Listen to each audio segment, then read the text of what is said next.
Good evening, ladies and gentlemen. Welcome once again to Minority Caucus, a platform where the New Patriotic Party speaks of its opinions and visions on things happening in Ghana today. My name is Nana Kofi Opon-Damo, and today we are discussing matters arising because we're going to have to attempt to box in a lot of issues that are happening in Ghana today. We've realized that if we do not do that, we'll lose a lot of issues, and so we have to box them up together. But with me is one of the people who my viewers have come to love so much, Mr. Yaw Adomako Befi, aka Lawyer. Welcome once again onto the program. Thank you, my brother. Mr. Adomako Befi and I will be treating a number of issues, including the Waterville matter that the Supreme Court ruled on. Exactly what are the implications and what does it mean for what we've been told so far in the past? Again, there's an issue of fire outbreaks. Fire here, fire there, fire everywhere. What is the cause of that? There is the political debate that has been introduced with the president saying that he believes these are the works of arsonists. Is it exactly the case? And then there was a very, very interesting interview on Kesben FM today that had to do with one of the people who was registered abroad, claiming that he never submitted his details for registration in any form. And so he doesn't know how his name got into the voters register. This and many other matters are what we'll be paying attention to. You must have noticed by now that, yeah, I sound funny, I know. I lost my voice, so please forgive me and let's do this the way we can. But Mr. Adomako Befi, let's start the discussion with you. First of all, how are you feeling? I know you've not been very well, but for God and country, you've been doing quite well. Exactly. For now, by God's grace and people's prayers, I'm now responding to treatment, and I believe in no time I'm going to be wholly healed so that I'll come back and then continue the work for the country. And may the blessings of the good Lord be with you every day. Amen. But let's look at this issue of fire outbreaks. First of all, the president, let's look at it from the genesis. That fires here, fires there, fires everywhere. Is it a normal occurrence? Is it something that we should just talk about, or there is more to it? Do you believe there is more to it? All right. Let me also see this opportunity this evening to greet our respectable viewers. Another day has come. We are grateful to our most high God, our Creator. He knows the days ahead. And when we entrust our lives into His hand, we are going to be assured of blissful end. The fire issue has really become a canker. And for that matter, any serious-minded, any concerned Ghanaian, any patriotic person in the country really is surprised about the way things are going, the way things are happening in the marketplaces, in our homes, in the various offices, in the various industries. We don't know the next moment what is awaiting us. It's only the Lord. And for that matter, it's a concern for all of us. But I wonder, and I'm also surprised, why our brothers from the other side, precisely or particularly the NDC, are always blaming or are always trying to find fault or are always trying to get people as the basis to really get themselves out of, to free or to check their responsibility. Why am I saying so? A whole president coming out in the midst of this situation and blaming or pointedly coming out quickly saying that it was an arson. That is a problem.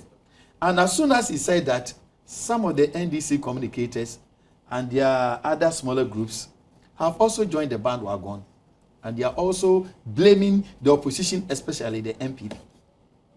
This evening, I want us to dive into the causes of fire. Way back in 1983. By then, I was young. I believe you had not been born. Even if you were, I had been born. You were young. You had been born, all right? Because I was young. We had the biggest fire outbreak in the country. And it was associated with a severe starvation or famine. Everybody knows that.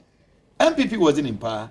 83, everybody knew it was under PNDC. Rollins. The PNDC that had been metamorphosized to have become NDC today. Was it MPP? My brother, was it MPP? It wasn't MPP. 83. The situation was so severe, and every part of the country was affected, especially in our farmlands, our cocoa growing areas. They were all affected. But sometimes we easily tend to forget things. And for that matter, when we forget things, these people release their hawks and they try to blame. Let's get back to 2009. As soon as these people assumed power, this same situation raised this monstrous head. What happened? Foreign affairs. It got bent. Yeah, and I was shocked when even ministers of state at then were blaming the opposition MPP. You recall, Honorable Kwesi Jane, the rice issue. These people went to the extent of saying that because of the rice issue, that was why the foreign affairs got bent. They set up a committee. To date, what has been the report? By their fruits you shall know them. You see, one particular quotation in Jeremiah 5:27 that is very interesting. As a cage is full of birds, so are their houses full of deceit. So are their houses full of deceit. From that time, foreign affairs, education ministry, information ministry, Okujete's office, all over the place. Thousands of them between 2009 and 2012. About 3,000 fire outbreaks really happened in the country. And in most of them, the government, which John Mahama was the vice president, was part of it. They said they were going to set up committee, and they did set the committees. What have been the findings? So I wonder why sometimes people really throw caution to the wind, and they compromise their embarrassment, and they still have the nerve to really blame people. That is my worry. Now, let's come to the 2013. About a month ago, the Finder newspaper published an article that between January and April, over 500 cases of fire outbreak had happened in the country. And these things didn't happen to only the market areas. So I wonder why these people are justifying that, oh, there are some people behind it. Private homes, industrial areas, marketplaces, all these places are no more finding shelter. The fires that are coming don't have any respect for anybody. So instead of the government, the president, really being responsible and reasonable with all respect to find an antidote, he's just going there with the average thinkers, the arsons. It's an arson. So if it's an arson, why then should you bring in the Americans? Ghana has traveled a long way after 56 years. We need leaders who are bold and mature. I intentionally brought these books this evening. A History of Executive Power from George Washington to George W. Bush. Crisis and Command. It's very interesting. And if you read page 56, 257 of it, Franklin D. Roosevelt, he said, with Washington and Lincoln, Franklin D. Roosevelt is considered by most scholars to be one of our nation's greatest presidents. Roosevelt confronted challenges simultaneously that his predecessors had faced individually. Washington gathered the nation's funding when doubts arose as to whether Americans could establish an effective government. Roosevelt radically re-engineered the government into the modern administrative state when Americans doubted whether their government could provide them with economic security. Lincoln saved the country from the greatest threat to its national security, leading it through a war that cost more Americans' lives than any other. I have another one today. It's also very interesting. Presidential courage. Brave leaders and how they challenged America between 1989 and 1989, yeah, 200 years. To 1989. Michael Bushlos. I read the preface. He said that this book shows how American presidents have at crucial moments made courageous decisions for the national interest, although they knew they might be jeopardizing their careers. It suggests that throughout our history, at times of crisis and urgent national need, it has been important for presidents to summon the courage to dismiss what is merely popular, and the wisdom to do that for causes that later Americans will come to admire. Starting with George Washington, who established this expectation, the book suggests that without such displays of presidential courage, America will be a lesser country or it might not exist at all. These are the people we need to emulate. A leader is a dealer in hope. So something of this state is happening in the country.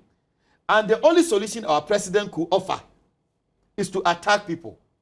Now the question I'm asking is, if you knew or you know, you are sure that it's an arson, why then should you bring these people? Does it not amount to causing financial loss to the state? I recall way back in 2007, when Honorable Adokufo was the then interior minister, 2007-2008. Before then, Papa Osman Kuma had been there. Malik Al-Hassan had been there. Hakma Uswajman had been there. And Kandapa had also been there. Putting them together, they really did Joman's job. They procured the necessary equipment for the fire service. But when these people came, instead of crediting their predecessors for what they had done, they were just shouting, going about, making noise. Oh, we have done this, everything is finished. Oh, there's no fire is going to happen, fire outbreak is going to happen. These were the kind of statements they were making out there. And if you do that, the Lord is sitting up there looking at you. And in a twinkling of an eye, He's going to make you how empty and for people to know how hollow you are. These are the problems we are facing.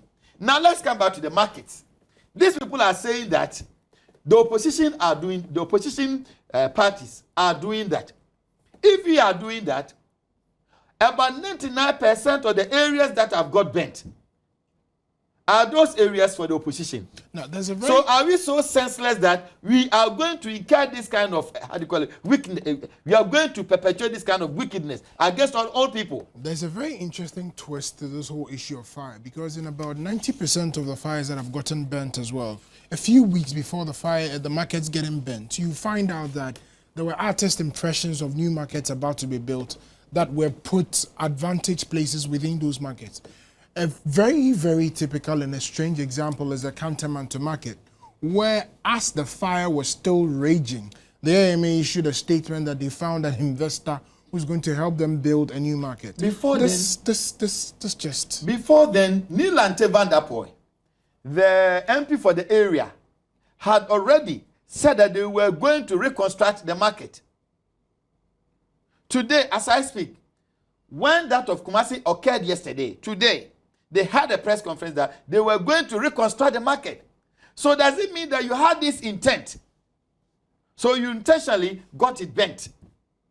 And the question people are also asking over there is that, is it because Kantamatu you started and you said you were going to reconstruct it, and people were so furious about that, you needed to go to Kumasi and do same so that you really rationalize the whole thing?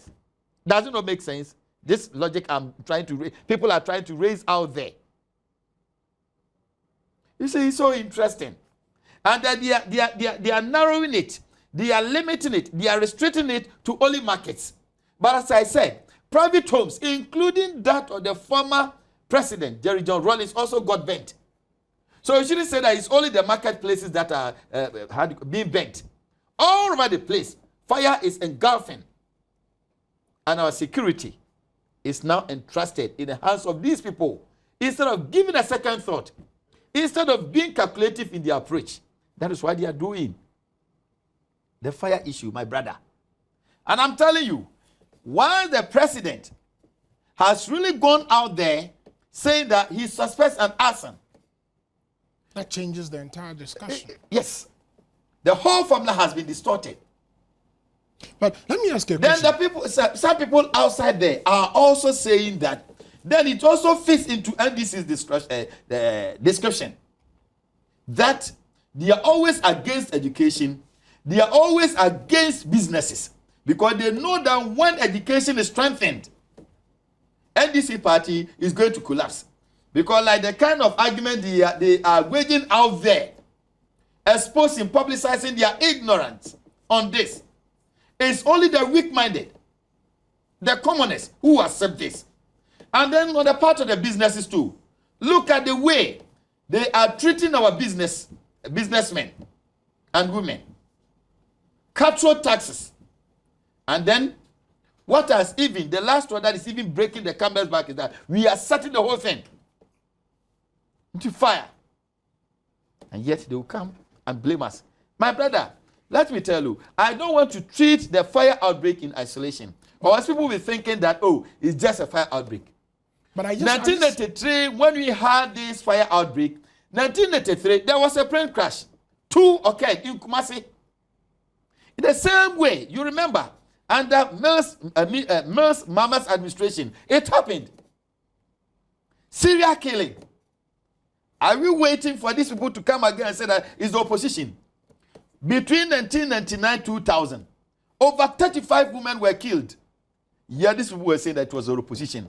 Between 2009 and 2012, excuse me, with all respect, Madam Alice Nimo, a teacher at the Stadium Primary School in Sunyani, was killed at Mayfair, a suburb of Sunyani, on Friday, March 19, 2010. Source, Today newspaper, Monday, 22nd March 2010.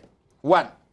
Unistete, 11-year-old class 3 people of the Anglican Primary School, was killed on last Tuesday, 30th March 2010. Source, Chronicle, page 4, Tuesday, April 1st, 2010. Madam Rose Asantua, 54, the wife of Osavere Mabosompim Ayepi, the chief of the De Saurakwa, near Begro in the Eastern region, was murdered. Daily Graphic, page 3, Wednesday, 7th April 2010, number 3. Number 4, Sueba Ibrahim, a young girl from Mamobi, was murdered at Mamobi. Source, Daily Guide, page 10. Monday, April 19, 2000, about 30 of them between 2009 and 2012. All these things happened. And didn't happen in isolation. Yet I wonder. You see, I've always been saying that in life, when your conscience is dead, you see, majority of these people, with all respect, I'm not saying all of them, I need to be very careful. Most of them, their conscience is dead, including the president. That is why they talk that way. In the face of this, they proclaim peace. A badly ravaged body of a young woman was found on Monday morning of 19th April 2010 in Accra at Odoko Station traffic light from Sakaman Junction. Today newspaper, Tuesday, April 20th, 2010, front page. Adwa Sekina, a 25-year-old woman from Zebula in the Upper East region, and live at Kuntania, Newtown, and Obuasi suburb is in a house number 14146 KNTI, was murdered. Source, Daily Guide. So many of them. Patricia Donko, a 35-year-old food staff dealer, was murdered at Atronie, a farming community near Sunyani in the Brahafo region. Mary Jekum, a 46-year-old woman, was killed at Ofanko in the early hours of Friday, December 4, 2009. Source, Daily Guide. So many of them, my brother. Very frightening. And for our listeners, we are not putting out these things just to frighten you, but for the sake of our listeners to know the state of our country, so that this will not give them any breathing space. That is why we are putting out all these things out there. But let's hold on a minute and then let's interrogate something. There are those who are also saying that perhaps there's a spiritual angle to this, and that we need to pray as a nation and investigate those angles. What do you have to say about that? My brother, I'm a Christian. And for that matter, I also believe in that. Especially in the case when we have men of God in the country. You recall in 2009, there was this chief imam who came out, one of the Islamic scholars. He came out and said that because of the way some of the politicians, they did their campaigns and the way they consulted the mediums, if they don't come back to perform the necessary rites, definitely you are going to incur the wrath of the lesser gods. Some of the fetish priests also came out, including some pastors. So as soon as NDC came back in 2009, the number of accidents, thousands of them, flood, senseless murders, and many more of these things. recently, Comforter, we are from Techiman. He came out and pointed out the Asiadun Ketia, to be precise, the General Secretary of NDC, consulted them for help. And after they had won, they've not got them back, they've not even visited them again. And for that matter, if they don't do that, all these things, if you factor them, we are not being superstitious. But the fact is that they themselves, they know. And when the wicked are in the authority, all these things become the portion of the country. So we can't just brush them aside. Whether we like it or not, willy-nilly, we have to find a solution. And the solution is that those people who have been given, or those people who claim to have won the power, they should be responsible enough. We must be on our knees. Rather than always going out there, we have our Creator, the sustainer of life. I believe in Him as an Adventist. I will not turn left. I will not turn right. I will not turn north or west. That was why when I even fell sick, my leg, everybody, you have been, they have, how do you call it, step on juju, whatever. I say, no, I believe in my God. And God is granting the necessary healing to me. So my brother, as you are saying, it is true. They know. If not anything at all, I see a case, everybody knows it in the country. And when the wicked are in the country, that is what happens. Okay, now let's look. And sometimes, look, how feeble and how lame, how grudgy these people, their argument. Oh, when you came, the stadium disaster. The stadium, let's even accept that one. It was a tip of an iceberg as compared to these calamities engulfing the whole nation. Can you compare that? And even that one is even justified, the stadium disaster, as compared to some of these things. And what is interesting, one particular question I'm also asking is that, why is it that it's only during weekends that such fire outbreaks normally happen? They are talking about fire. During the weekdays, you go to Cantamanto, you go to all the places, they are cooking. In the afternoons, there will be no fire, where they even cook. But in the night, when there is no fire out there, that is where it happens. And normally it happens between 2 and 4 a.m. Most of the marketplaces, that such things have happened. Maybe people have not even directed their attentions or their thought towards that. Why is it that only weekends? Even in the afternoons where activities are in progress, such things don't happen. But in the night, so it gives credence to the superstitious aspect of the whole thing.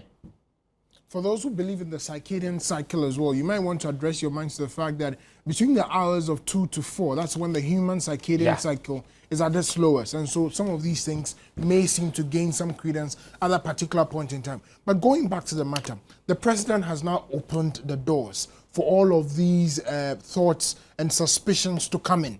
How do we deal with it? And then now he's saying that he seems to be moving away from that position to scientific proof. How do we combine that? First of all, is he confused? And number two, how do we solve the problem that he has caused? He's already confused, more than intoxicated.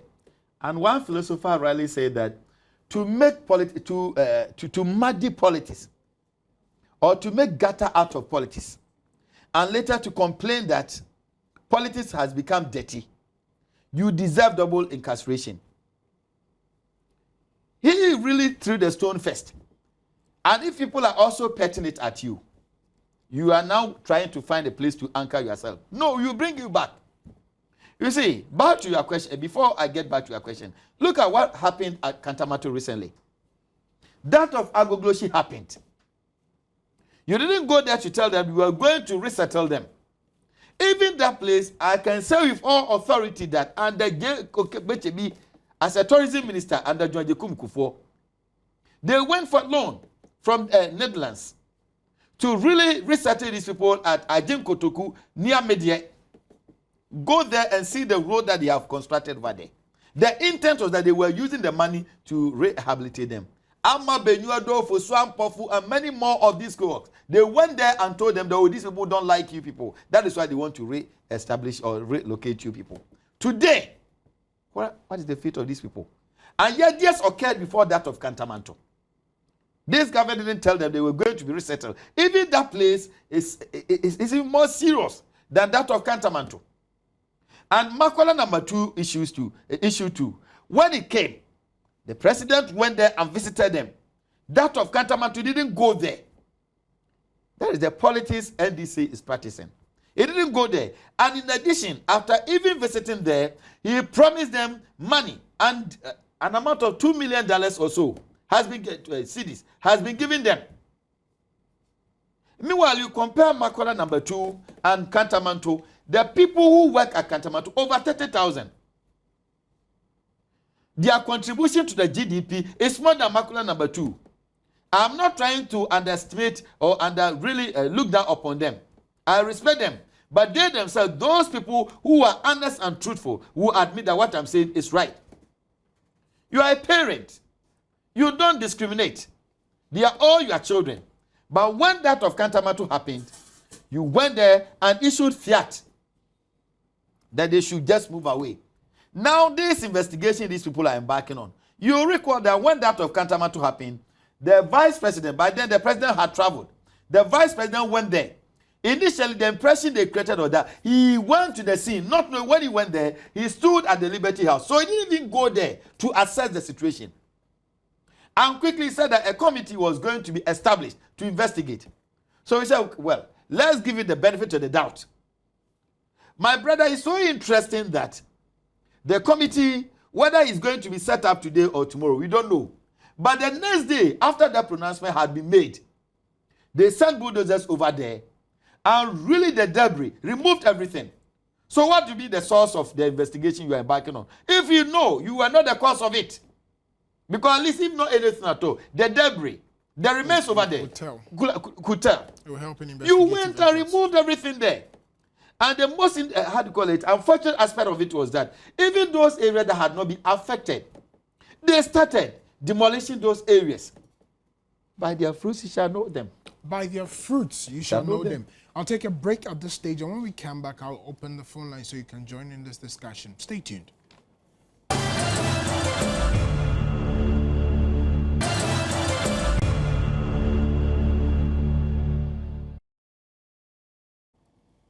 Welcome back to Minority Caucus.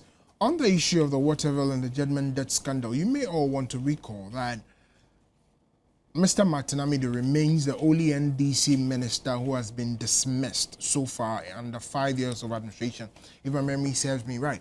He's the same person who took the issue of Waterville to court, and now the court has ordered a refund of the 25 million euros that was paid by the government of Ghana to Waterville. Is Waterville going to refund that money? And exactly how did it happen that the monies of the state was paid to Waterville in the first place? A brief history. What happened was that Waterville actually did write a letter to the government of Ghana making certain claims. Mr. Alfred Agbesi Woyemi also then wrote back to the government of Ghana discounting the claims of Waterville, but claiming that he and Austro Invest Company Limited were the rightful claimants of the sums of monies that Waterville was demanding. Waterville also wrote a protest to that particular letter. And then, strangely, under very strange circumstances as well, the government of the day entered into negotiations with they being a party and Mr. Alfred Agbesi Woyome and Waterville and Astro Invest on the other side.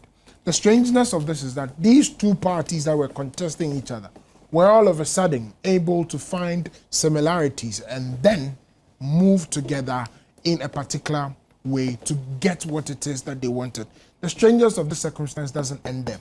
In the ruling that was given, the judges said that it was a collusion to create, loot, and share. So they came together, they created a fraud, they looted the state funds, and they shared the money.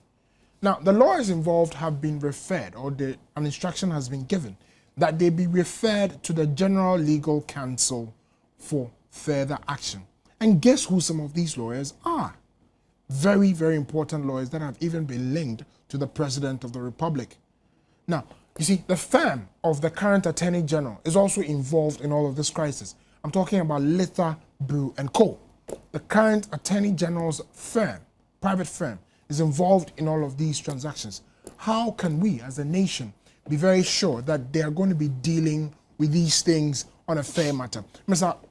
Adumakobe, your take on this? Yeah, my brother, before I start with the discussion on this, I want to quote something from Acts 20, verse 32 to 37. I want to paraphrase it. I have not coveted anyone's silver or gold or clothing. You yourselves know that these hands of mine have supplied my own needs and the needs of my companions. They all wept as they embraced him and kissed him. What grieved them most was his statement that they never see his face again. This was a statement made by Apostle Paul after he had finished his work. And he met all the people that over the years I have been with you, I have never coveted anything from you. I have never taken anything from you. These are the men we need today to lead our country. Samuel also said the same thing. He said it. He said that, here I stand, testify against me in the presence of the Lord. Whose ox have I taken? Whose donkey have I taken? Whom have I cheated? Whom have I oppressed? From whose hand have I taken a bribe to make me shut my eyes? If I have done any of this, I will make it right. You have not cheated or oppressed us. That was the response from the people. You have not taken anything from anyone's hand. 1 Samuel chapter 1, verses 1 to 4. These are the leaders we need today. Can your mama say that? Can Ebisata say that? Can any of these NDC ministers say that? And the lawyers. We need men of integrity. Can any of these lawyers say that? As Paul and Samuel were able to say that before the people, and they testified. Now back to the question, my brother. Okay. Now, before you do that, let me just read a portion of today's Chronicle newspaper. And it says that Mr. Litter represented Austro Invest to make judgment debt claims on the government of Ghana at a time when he was supposed to know that the Austrian company was in liquidation. I repeat that. Mr. Litter represented Austro Invest to make judgment debt claims on the government of Ghana at a time when he was supposed to know that the Austrian company was in liquidation. You can join us at this stage by calling 030-2211-70124. I'll repeat it. 030-2211-70124. Mr. Adomakabe. So, my brother, you see the interesting aspect of it. Chachu defending NDC, Tony Leto defending the president. The president. And here is a person who is also caught in a web, like Chachu, the GNTC issue. And these are the people. That is why these people are moving every mountain to defend NDC. Because it's only when NDC is there, that is where they can really pursue their clandestine and the fiendish intent. That's why they can do it. You know, corruption is said that it affects every aspect of the country. Okay, so if you our education, our health, our roads, our energy system, the doomsday issues that we are going through. If we had not really directed the money, at least we could have really, the Electricity Corporation, I understand the government owes them to a tune of $750 million. Okay, if you hold on for me a minute. Admonda from Wa, welcome.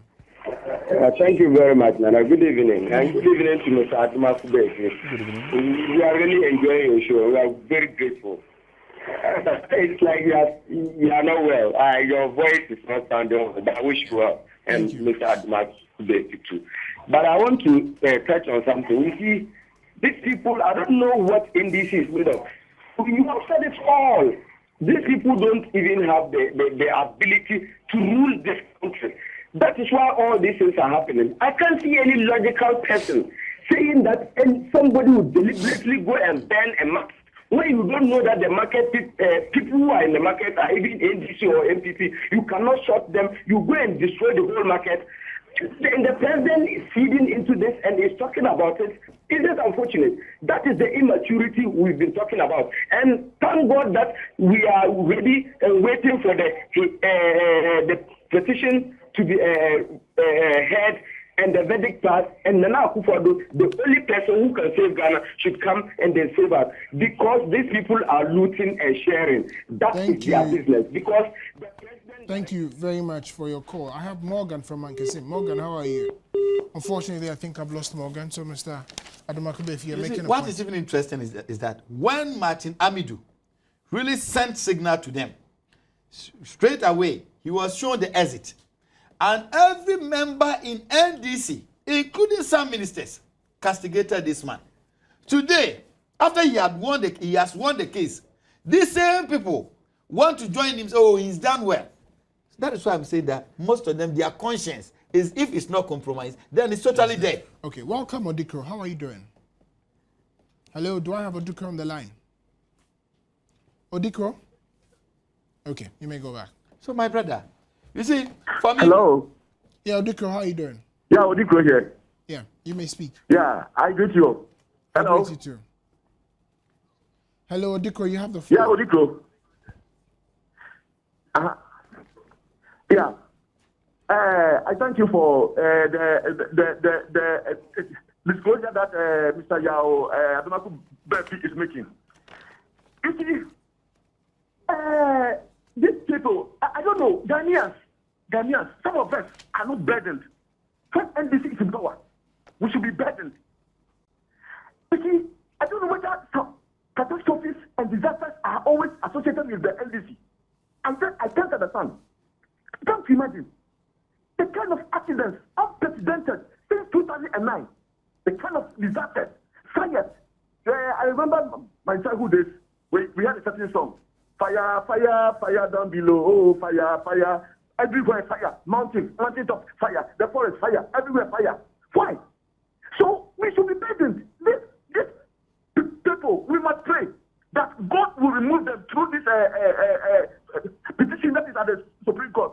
Okay. In fact, all Ghanaians who are burdened should go on their knees and pray for Ghana that Nana Akufo-Addo, who has been destined by God to rule the country, must come and rule it and have peace in Ghana. Thank you very much. Indeed, we must all pray as a country for Mother Ghana. Welcome, Masaud. How are you doing? Good evening, Nana. Good evening, Chief. How's life? Good evening to your panelists. Nana, the credibility of NDC must be put into question. Nana, why did I say that? Today, that is why Wallace called these people all evil swabs. Nana, when Martin Hamid placed a red flag against this unacceptable judgment there, what happened to Martin Hamid? Yeah, this man, that's simple because this man wants to bring truth to Ghanaians. And today, NDC, some of you are saying that you are happy about Martin Hamidu. It is so unpatriotic. These people, God will save us from NDC evil things. There was a saying that the evil that man do live after them. Masaud, thank you very much. But unfortunately, for time, I'd have to cut you at this point and take my last caller, who would be Emmanuel. Emmanuel, how are you? Yeah, I'm fine. Good evening, my friend. Good evening, Chief. You have the How floor. are you? By God's grace. Then you are not feeling well. It's my voice. I've lost my voice. Okay. Now you see, sometimes when people are your colleagues are calling, especially the NDP colleagues, some of them they don't speak very well. And I want you to, at least address or correct them when you are talking. I think, you don't talk on air like that. You see? Thank you very much for your advice. We'll take that into consideration. So, Mr. Adomaku-Befi, now let's look at the particular issue of Mr. Martin Amadou.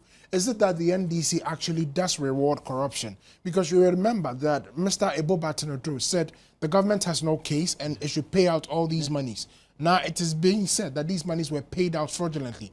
Mr. Ebo Batinodro has been rewarded with a position.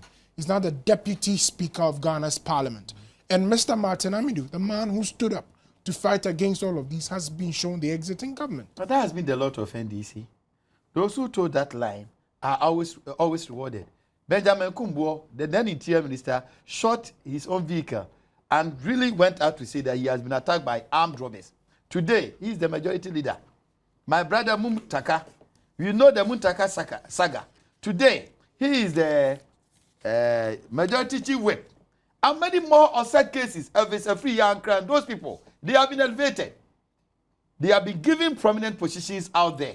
So that has been their lot. But my brother, this issue that has happened is a kind of glory to Ghana, to the judicial system in the country, and especially to Martin Amidou, and many more of such-minded people like Kenneth Japon, and those people who really fought against Wyoming's issue. Because the way these people had wanted to direct the money in a very wicked way, eventually we had somebody who has been able to fight against all these things. But one interesting thing I've also learned from Martin Amidu is that in spite of wherever you are, you could be a single voice. Let the whole team, let the whole party fight against you. But if you know the cause you are chattering, you are pursuing is right, eventually you are going to be vindicated. And it's not only that we are praising Martin Amidu today. He has eventually become an embodiment of inspiration for the posterity. He has really done well. Now, as we are talking about this, we have so many of them. You remember the Gambian issue? Those Ghanaians who were killed in Gambia. But then, John Mama was the ranking member in the Foreign Affairs in Parliament. He was always making the people who were killed were more than. Then they came. They went there. Nana Akufo-Addo had virtually done everything. And the money was given to them. Do you know how these people squandered the money? They came out, and what they gave us was that they spent 250 million on refreshment for just 600 people. You know, Ayariga's issue. We have so many of these cases. I believe one of these days we are going to really settle only on corruption. So that from NDC 1, 2, 3, and 4, and who were part of this corrupt act. How these people sold their state-owned firms. We are going to talk about all these things. But you see, sometimes, for the sake of our listeners and the viewers, if you don't move further, the next day they will come here and rationalize, in what time this thing happened. We are not human beings, but comparatively, we did better. Since Nkrumah's time to Mama's time, let me tell you the effort we made. When we came, we realized that one of the ways that the ministers were really milking the country was through the various ministries. I am the sector minister, whatever I want to buy. In fact, we even have it that time was, youth and sports ministry, the minister would just give every contract to the wife and procure everything. So the first thing we did was the Public Procurement Act. And the Akufo-Addo was instrumental in the enactment of this law, the Public Procurement Act. So you recall that MPP members started, our ministers are not taking care of us. It wasn't that. Because Kufo knew that, no, we should go that way for the sake of the country. So their hands were tied. And we didn't say that, oh no, this is going to cost us. Because of the welfare and the progress of the country, we went by that. Again, Whistleblowers Act, we came by that. You forgot him. Whistleblowers Act. I'm very aware of that. Financial Administration Act. All these things. The Office of Accountability. You recall when NDC were making mockery of it. But when Professor Mills came, he said that for the sake of the ministers, the CCTV cameras are going to be set over there. Does it not amount to the Office of Accountability? We did all these things. And then President Kufo said, the leadership by example. I am going to subject, and he was the first person in Africa to have subjected himself before the African peer review mechanism. Other than Akufo-Addo, you can say whatever you want to say about Akufo-Addo. He careless. But there is one particular thing about this man, that the heavens testify. Corruption, you will not get this man. Somebody who never stayed in the government bungalow. Someone who never went to any of these filling stations for fuel for the government to buy. These are the people who wanted to lead the country. But Afarijai, and for reasons best known to him, the verdict of the people, we have now sold it to corrupt people. The shepherd, instead of feeding the flock, they are really feeding themselves. And they have become fat and fatter. And then we are growing lean. And then they will come, and in the face of that, they concoct stories, they fabricate stories, and in the face of anarchy and chaos, they will tell you there is peace. By their fruits you shall know them. By their fruits you shall know them. And so this continues to be our prayer, that every night before you go to sleep, please lift up your hands and pray to the Almighty God in whatever religion that you believe in, that there will be true, lasting, and a peaceful nation in this country. My name is Nana Kofi Opondama. It's been a tough day for me, as you can tell, but God is still King. Thank you. Bye-bye.